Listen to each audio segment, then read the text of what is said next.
여러분 사진을 하나 보여드릴 텐데요. 이 사진이 어떤 사진인지 아시겠습니까? 어떤 사진이죠? 뚱뚱한 남자가 홀쭉해진 사진입니까? 이런 류의 광고들은 참 많아요. 비포 앤드 애프터라고 그래요. 이전과 이후가. 이 사람이 열심히 운동했더니 어떻게 됐더라? 이렇게 됐더라. 이렇게 보여줍니다. 이런 두 가지 이전과 이후를 비교해 주는 사진은요, 광고는 정말 많아요. 성형외과도 참 많고요, 피부도 그게 많고 인테리어도 많고, 이렇게 운동하는 것처럼 두 가지를 다 비교해 줍니다. 사람들은 이 두 모습의 차이가 클수록 더 놀라고, 더 믿고, 더 감동하고, 더 지갑을 엽니다. 그래서 세상 광고는 다 이렇게 해요. 그렇죠? 그런데 세상 광고는 억지로 이렇게 차이를 크게 하지만 사실 진짜 큰 차이가 나는 비포와 애프터는 따로 있습니다. 그것은 뭐냐면 사람들이 하나님을 만나고 나면 만나기 전과 만난 이유가, 그 비포와 애프터는 정말 많이 달라지게 됩니다. 성경에 보면 그런 사람들이 많이 나와요. 야곱이 그렇고요, 삭개오가 그랬고, 베드로와 제자들, 사도 바울이 그랬습니다. 또 그리고 이 시간에 예배드리는 우리들도 확연하게 분명하게 비포와 애프터는 차이가 있습니다. 오늘 설교 제목을 같이 한번 읽어볼까요? 같이 한번 읽는데요, 약간 발음을 굴려서, 약간 굴려야 돼요. 그래서 눈 감고 들으면 미국 사람인지 한국 사람인지 모르게 before and after 이렇게 한번 읽겠습니다. 시작. before and, 발음 좋으신 분이 많이 계시네요. 네이티브 스피커들이 많아요. before and after 무슨 뜻이냐면 이전과 이후. 그렇죠? 이전과 이후. 이 세상은 많은 것들이 이전과 이후로 나눠집니다. 역사도 그래요. before in Christ라는 뜻으로 예수님 모시기 전에, 그러니까 BC의 영어로. AD를 나누는 것은, AD는 안노 도미니, 이거는 라틴어인데요, 주님의 해, 주님이 오신 이후, 애프터로 해석해도 괜찮아요. 그래서 예수님 오시기 전과 오신 이후로 세계 역사가 나눠지는 것처럼, 또 이 자리에 오신 여러분이 주님을 만나기 전과 만난 후로 달라지는 것처럼, 오늘 본문에 나오는 나아만 장군은 비포와 애프터가 확실하게 구분되는 사람이었어요. 그의 애프터는 그의 비포에 비해서 아주 멋있고 아주 확장되고 아주 잘 준비되는, 그런 잘 쌓여가는 그런 애프터가 되었습니다. 자, 그렇다면 무엇이 그의 비포와 애프터를 나누게 되었는지, 그는 무엇 때문에 달라졌고 구체적으로 어떤 것 때문에 그의 인생이 변화되게 되었는지 오늘 말씀을 살펴보면서 나는 과연 어느 지점에 서 있는가, 여러분 이 시간에 돌아보시고, 만일 내가 부족하다면 설교가 끝나기 전에 자신의 부족함을 하나님께 고하고 그렇게 살지 않은 결단을 하고 은혜의 말씀으로 나오시는 저와 여러분 되시기를 주의 이름으로 축원합니다. 자, 그러면 나아만 장군의 비포는 어떤 것이었을까요? 유리그릇같이 참으로 불안한 인생이었습니다. 제가 유리그릇이라는 말씀을 드렸는데요, 나아만 장군은 그 엘리사를 통해서 하나님을 만나기 전까지 유리그릇 같은 사람이었습니다. 열왕기하 5장 10절로 12절 말씀, 저와 여러분이 한 절씩 교독합니다. 엘리사가 사자를 그에게 보내 이르되 너는 가서 요단강에 몸을 7번 씻으라. 내 삶이 회복되어 깨끗하리라 하는지라. 나아만이 노하여 물러가며 이르되 내 생각에는 그가 내게로 나와서서 그의 하나님 여호와의 이름을 부르고 그의 손을 그 부위 위에 흔들어 나병을 고칠까 하였도다. 함께 읽겠습니다. 다메섹 강 아바나와 바르바른 이스라엘 모든 강물보다 낫지 아니하냐. 내가 거기서 몸을 씻으면 깨끗하게 되지 아니하랴 하고 아멘. 몸을 돌려 분노하여 떠나니. 아멘. 여러분, 유리그릇은 사람들의 시선을 잡아당기기에, 멈추기에, 집중시키기에 참 예쁩니다. 아름답지요. 하지만 아름답다고 강한 것은 아닙니다. 오히려 깨지기 쉽게 깨지고, 그 깨진 조각은 그것을 아끼던 사람에게 날카롭게 상처가 되기도 합니다. 지금 나아만 장군이 그랬습니다. 그는 모든 사람들이 부러워할 만큼 성공한 사람이었어요. 하지만 나병이 그의 육신을 갉아먹고 있는 동안에 그가 가진 명예나 권세나 재물들은 어떤 힘도 발휘할 수 없었습니다. 그는 그것들을 의지하다가 실패만 경험해요. 그리고 나서 어떻게 합니까? 이제 마지막 기회로 하나님을 찾아 나옵니다. 그리고 엘리사 앞에 섰어요.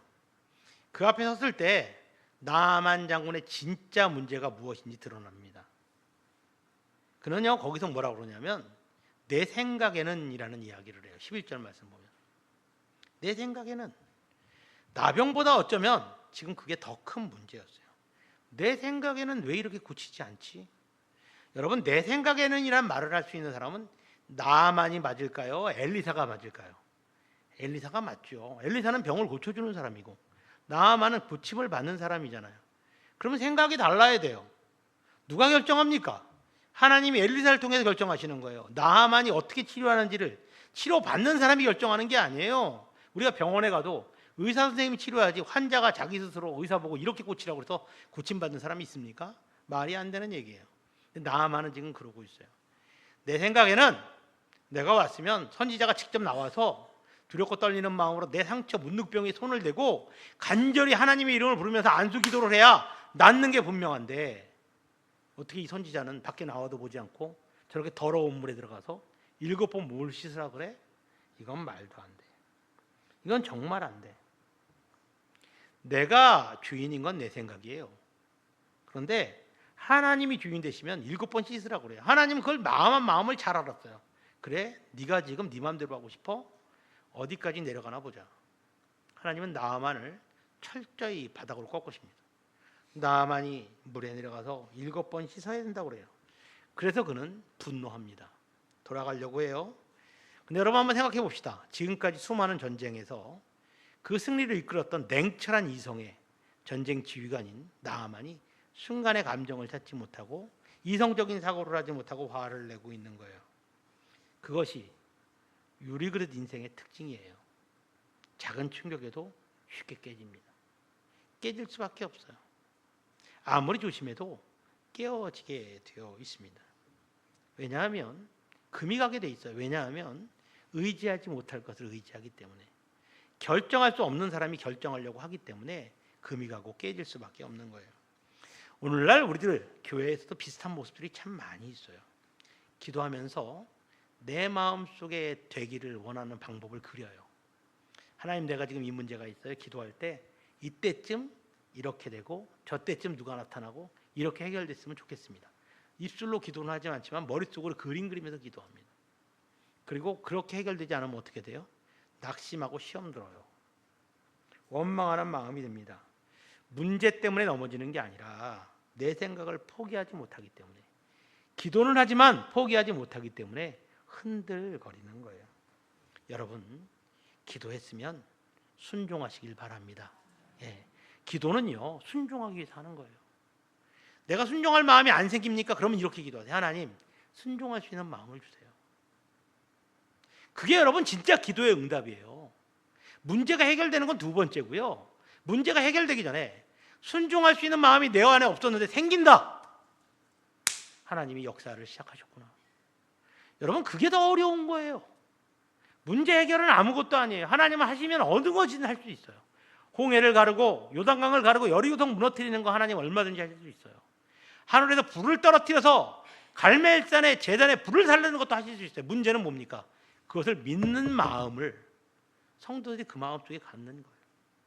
우리는 예수님을 믿는다고 하면서 그 마음이 없을 때가 참 많단 말이죠. 겉으로는 기도 열심히 해요. 속으로는 의심을 열심히 해요. 믿지 않습니다. 그러니까 순종하지 못하죠. 그러니까 문제가 해결되지 못합니다. 믿어야 합니다. 믿어야 돼요. 열왕기하 5장 13절 말씀 보면 그의 인생에 극적인 반전이 일어나는 말씀이 있습니다. 13절 말씀 우리 함께 읽어볼까요?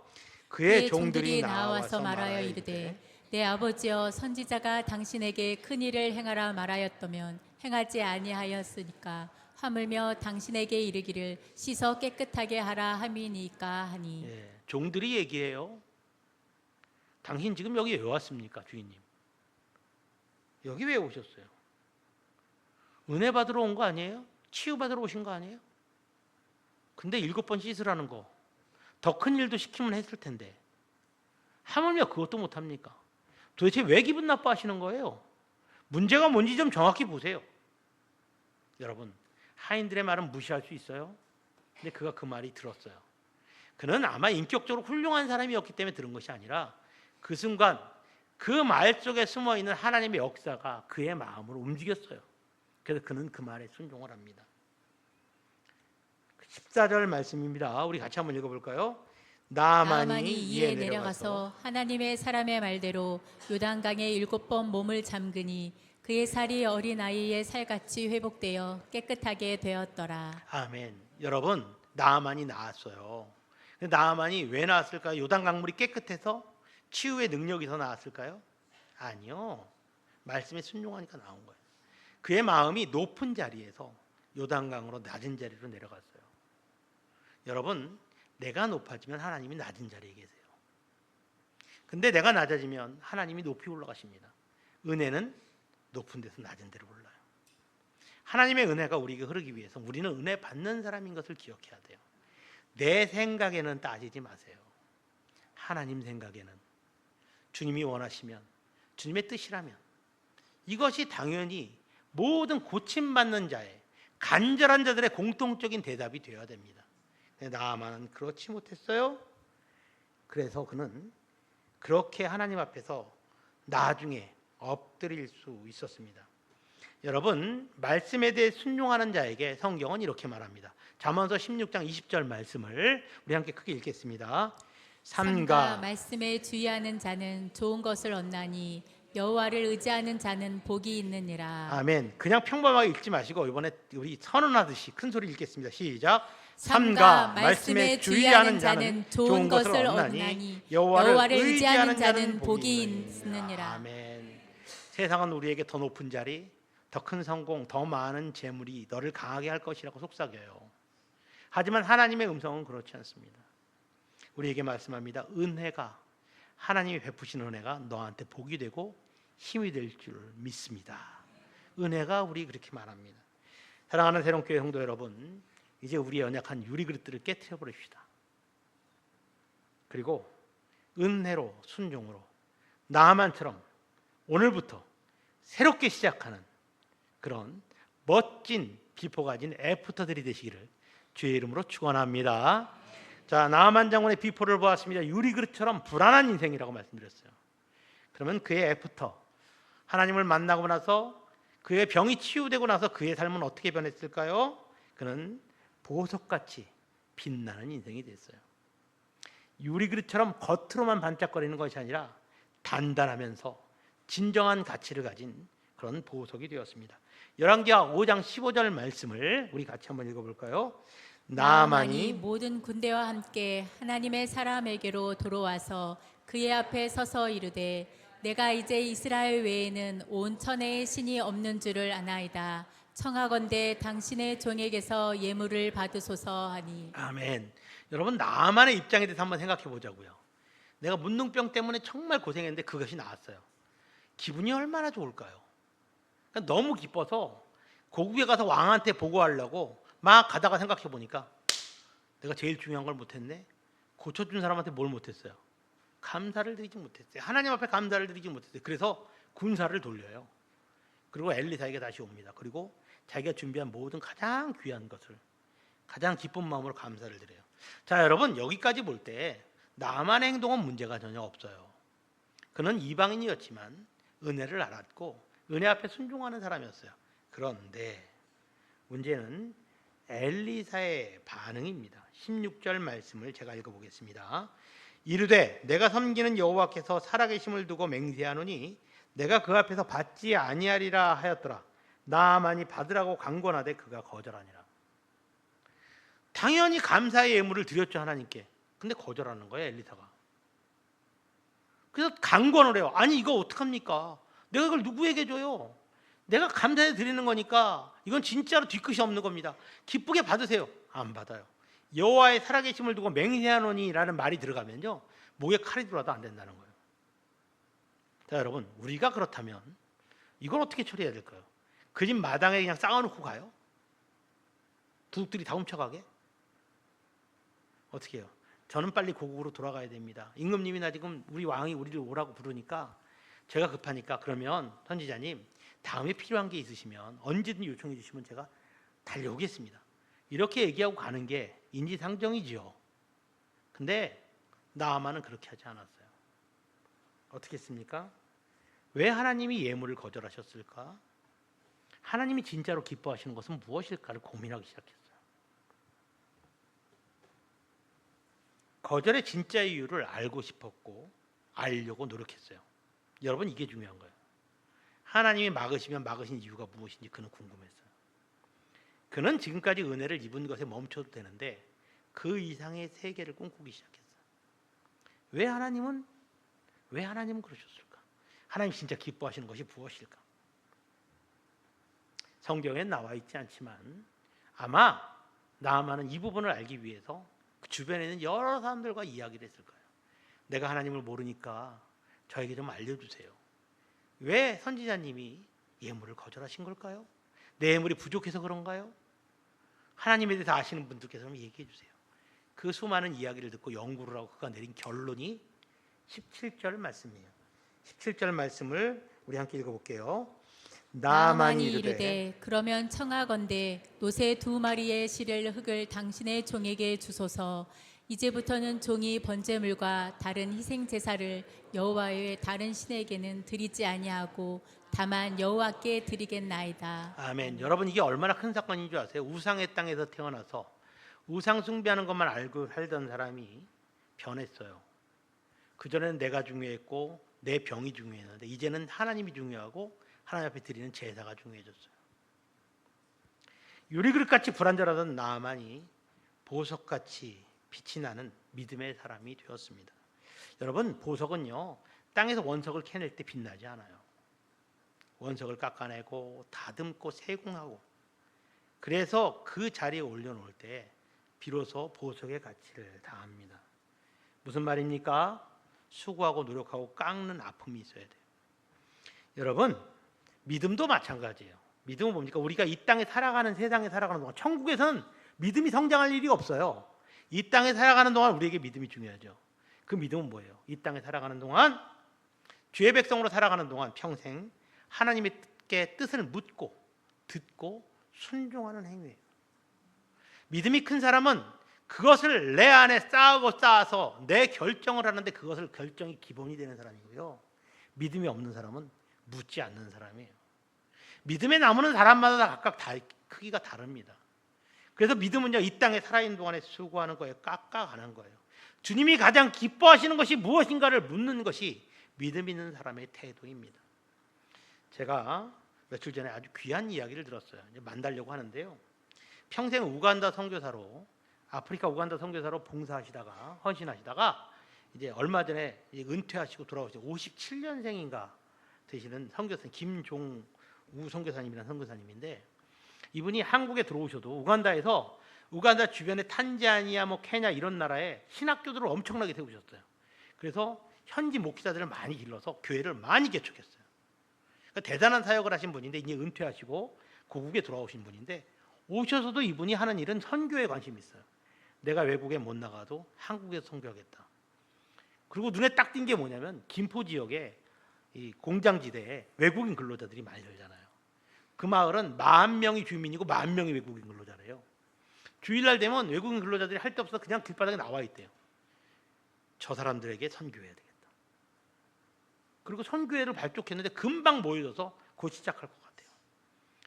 여러분, 평생 아프리카에서 말라리아에 몇 번씩 걸려서 죽을 뻔하다 살아났는데 그만큼 선교했으면 됐잖아요. 좀 쉬면 되잖아요. 왜 이렇게 열심히 할까요? 근데 이유가 있더라고요. 이분이 독실한 불교 가정에서 태어났어요. 그래서 어려서부터 자기는 중이 되겠다고, 스님이 되겠다고 꿈을 꾼 거예요. 17살 때 출가를 했어요. 그래서 계를 받는 게 이제 목사 안수를 받는 거죠. 그러려고 하는데 피를 토하는 거예요. 폐병에 걸렸어요. 근데요, 무슨 수를 써도 안 낫는 거예요.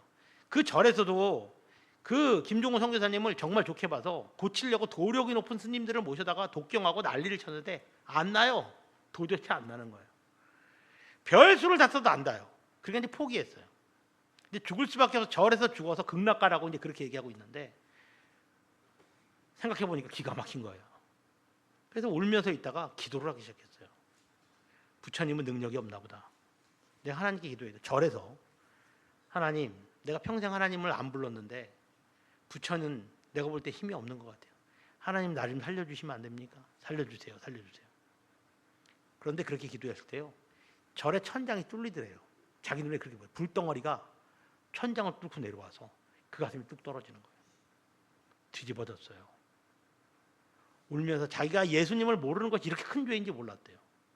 떼굴떼굴 굴르면서 기도를 했는데 절에서 아무도 못 말리는 거예요. 주의 이름을 부르면서 하나님, 예수님 부르면서 기도하는데 아무도 못 말려요. 겁이 나서 중들이 말리질 못하는 거예요. 그렇게 아침까지 그렇게 기도하고 그 병이 씻은 듯이 나았어요. 그리고 난 다음에 내려가서 그가 신앙생활을 하는데, 이제 평범하게 신앙생활을 하면 되잖아, 예수 믿는 사람으로. 그는 그렇게 살지 않았어요. 나를 이렇게 고쳐주신 하나님은 특별한 뜻이 있을 것이다. 나는 그 하나님의 뜻을 실천하며 살아가야 되겠다. 묻는 인생이 되었어요. 주님, 내가 이제 하나님을 믿는데 어떻게 살면 되겠습니까? 어떻게 살면 하나님이 기뻐하시겠습니까? 하나님이 음성을 주세요. 네가 이렇게 살았으니 너처럼 많은 사람들을 구원하는 목회자가 되라. 알겠습니다. 하나님, 내가 목사가 되겠습니다. 신학교에 들어갔어요. 기도합니다. 하나님, 목회도 참 많은 게 있는데 내가 어떤 목회를 해야 될까요? 일반 목회하지 말고 죽어가는 영혼들을 살리는 멀리 오지에 가 선교사가 되어라. 하나님, 어느 나라라고 할까요? 아프리카 데리고 오라. 거기가 제일 험하고 제일 심하고 제일 위험한 곳이다. 아프리카 땅으로 들어갔어요. 그리고 그곳에서 그는 고난이 닥칠 때마다, 어려움이 있을 때마다 늘 하나님이 어떤 것을 기뻐하시는가를 물어봤어요. 그리고 하나님이 말씀하시는 대로 살았어요. 그래서 그의 일생이 하나님 앞에 충분히 수고하고 한국에 돌아왔는데도 여전히 하나님이 기뻐하시는 것이 무엇인가에 대한 고민이 풀리지라. 그는 매사에 그가 이 땅의 생명이 끝날 때까지 그 고민은 끝나지 않을 거라고 얘기하더라고요. 저와 같은 선교회에 연결된 선교회 김종호 목사님입니다. 한국에 들어온 지 얼마 안 돼, 6개월도 안 됐어요. 근데 이분의 간증이 참 대단하죠. 여러분, 우리의 고민이 뭡니까? 어떻게 하면 좀 더 좋은 집에 살고, 어떻게 하면 좀 더 고생 안 하고, 어떻게 하면 조금 더 인기 있게 남에게 박수 받으며 사는 것이 우리의 고민입니까? 그래서 가령 그것을 얻는다고 하면 그것이 얼마나 오래 가겠습니까? 유리긋 같은 그것들이 우리를 안전하게 지켜줄 수 있을까요? 못합니다. 누가 지켜주셔야 됩니까? 하나님이 지켜주셔야 됩니다. 우리는 일생을 살지만 하나님이 나를 통해서 나타내고자 하는 것이 무엇인가, 하나님이 기뻐하는 것이 무엇인가를 고민하고 묻고 살아야 됩니다. 사랑하는 새롬교회 성도 여러분, 은혜는 믿음을 통해서 성장하고 확장됩니다. 내 은혜가 나에게 더 머물기를 원하십니까? 그럼 여러분 믿음의 나무에 여러분 물을 주시기 바랍니다. 벌레를 잡아주시고요, 가지치기를 하세요. 아끼세요. 돌보세요. 그럴 때 우리 믿음이 자라고 우리 은혜가 풍성하고 하나님께서 그 은혜를 통해서 우리에게 역사하실 줄로 믿습니다. 사랑하고 착하고 충성된 종아, 내가 너를 사랑한다. 내가 너와 함께하겠다. 너에게 필요한 것이 무엇이냐? 네가 구하지 않은 것까지 내가 너에게 더하여 주겠다. 이런 주님의 음성을 듣기에 부족함 없는 저와 여러분 되시기를 주의 이름으로 축원합니다. 오늘 말씀을, 설교 제목을 한번 같이 읽어볼까요? 함께 읽겠습니다. Before and After. 저는요, 나만 장군의 비포와 애프터에 대해서 말씀드렸습니다. 그의 비포는 유리그릇처럼 불안한 인생이었지요. 언제 깨질지 모르는 눈치 보는 인생이었어요.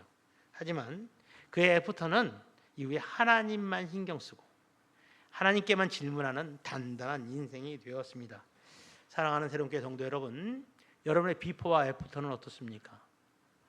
지금 하나님을 만났으니까 우리는 애프터의 인생을 살고 있는데 여전히 여러분의 관심과 여러분의 마음은 비포에 머물러 있지는 않습니까?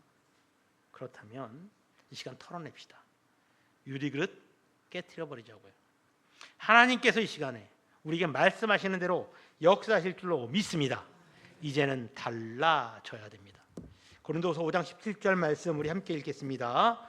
그런즉 누구든지 그리스도 안에 있으면 새로운 피조물이라. 이전 것은 지나갔으니 보라 새 것이 되었도다. 아멘. 주님이 이렇게 선언하셨는데 우리는 예전 것으로 살아간다면 우리의 그런 옛사람의 모습을 다 내려놓고 십자가에 못 박고 주님이 원하시는 찬란하게 빛이 나는 보석과 같은 믿음의 사람으로 다시 태어나기를 주의 이름으로 축원합니다.